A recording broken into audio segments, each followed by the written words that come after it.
Good morning, good afternoon, good evening, family. Welcome to the Mental House.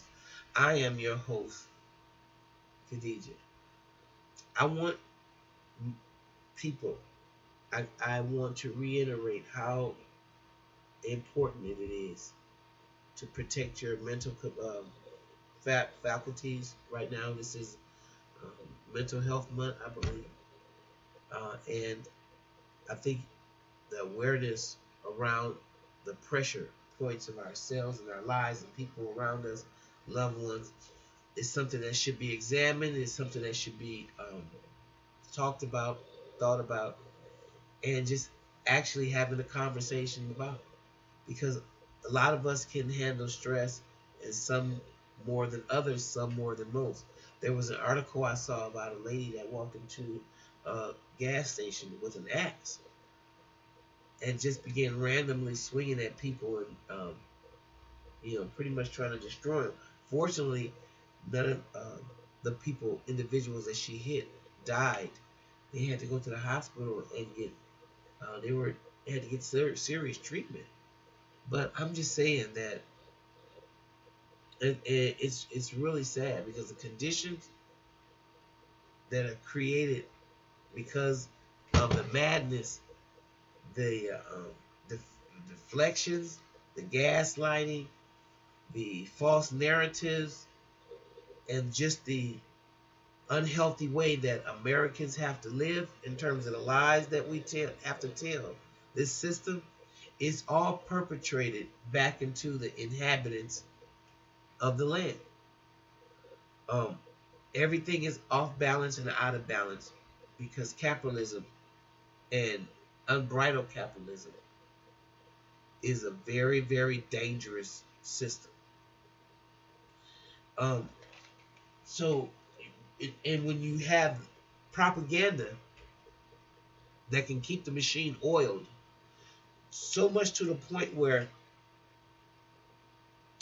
you can the propaganda machine can get a lot of Americans to be up in arms about the disabled young man that got beat in Chicago, and I'm not taking anything away from him, of course. I'm not even convinced that some of the people that was on the bus with him were disabled as well. He seemed to have known some of his attackers, I heard, so I don't know if they were in special class as well.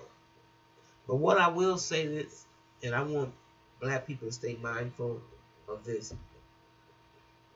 these teens represent all of black people for white supremacy. But yet and still, Timothy McVeigh didn't represent all of white people when he bombed the Oklahoma Trade Center. Or Dylan Roof doesn't represent all white people because he shot up those black people in a historical black church that he planned and actually said why he did it. It doesn't represent all white people. See the hypocrisy? So they got this big, well oiled machine, which is called ABC, CBS, NBC, and they plant these diabolical, inflammatory ways of presenting the news, which in turn vilifies everything about us. Everything about us. And this is the same propaganda that was used on the Jewish people in Germany. In fact, I believe that we're going to have a turn up to remind us just how Anne Frank lived when she was in that room. A lot of y'all can't believe that that's possible, and don't even think that there's any value in reading the diary of Anne Frank. But I totally disagree with that. simply because the same propaganda is turned on us. And as you can see what's going on, it wouldn't be far-fetched to even believe that we could end up as a group of people hiding and fighting for our lives in the same way, because we're doing it right now. So it's a very valuable book to me. I don't think anything is wrong with reading it, because if you don't know what's coming down the pipe, I guarantee you if you read that book, you certainly will. All right. I just wanted to say something real quick, and that was it. Dylan Roof represents all of white America.